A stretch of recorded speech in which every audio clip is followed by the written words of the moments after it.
ಇಲ್ಲಿವರೆಗೆ ಜನರಿಗೆ ಕಷ್ಟ ಇರಬಹುದು, ನಷ್ಟ ಇರಬಹುದು, ನೋವು ಇರಬಹುದು, ಸಂಕಟ ಇರಬಹುದು, ಆದ್ರೆ ಜನ ಮನೆ ಮಠವನ್ನು ಬಿಟ್ಟು ಹೋದಂತ ಉದಾಹರಣೆಗಳಿಲ್ಲ.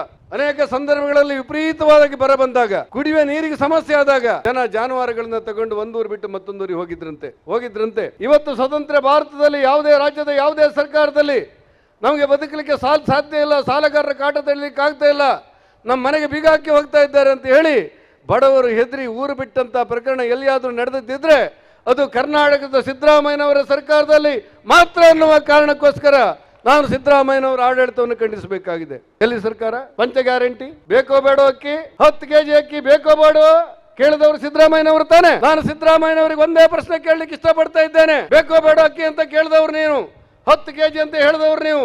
ಹೇಳಿ, ಕರ್ನಾಟಕ ಸರ್ಕಾರದಲ್ಲಿ ನಿಮ್ಮ ಸರ್ಕಾರದ ಮೂಲಕ ಒಂದು ಕಾಳು ಅಕ್ಕಿ ಕೊಟ್ಟಿದ್ದಿದ್ರೆ ಎಲ್ಲಿ ಕೊಟ್ಟಿದ್ದೀರಿ ಅಂತ ಹೇಳಿ. ಇವತ್ತು 5 ಕೆಜಿ ಅಕ್ಕಿಯನ್ನ ನಿಮ್ಮ ಕಾರ್ಕಳದಲ್ಲಿರುವಂಥ ಎಲ್ಲ ಸಹಕಾರಿ ಸಂಘಗಳ ಮೂಲಕ, ಸೊಸೈಟಿಗಳ ಮೂಲಕ 5 ಕೆಜಿ ಅಕ್ಕಿಯನ್ನು ಕೊಡ್ತಾ ಇದ್ದಾರೆ. ಈ 5 ಕೆಜಿ ಅಕ್ಕಿಯನ್ನ ನರೇಂದ್ರ ಮೋದಿ ಅವರ ಸರ್ಕಾರ ಕರ್ನಾಟಕ ರಾಜ್ಯಕ್ಕೆ ಪ್ರತಿ ತಿಂಗಳು 22 ಲಕ್ಷ ಕ್ವಿಂಟಾಲ್ ಅಕ್ಕಿಯನ್ನು ಉಚಿತವಾಗಿ ಕೊಡುತ್ತೆ, ಸಾಗಾಣಿಕೆ ವೆಚ್ಚ ಸೇರಿದಂತೆ.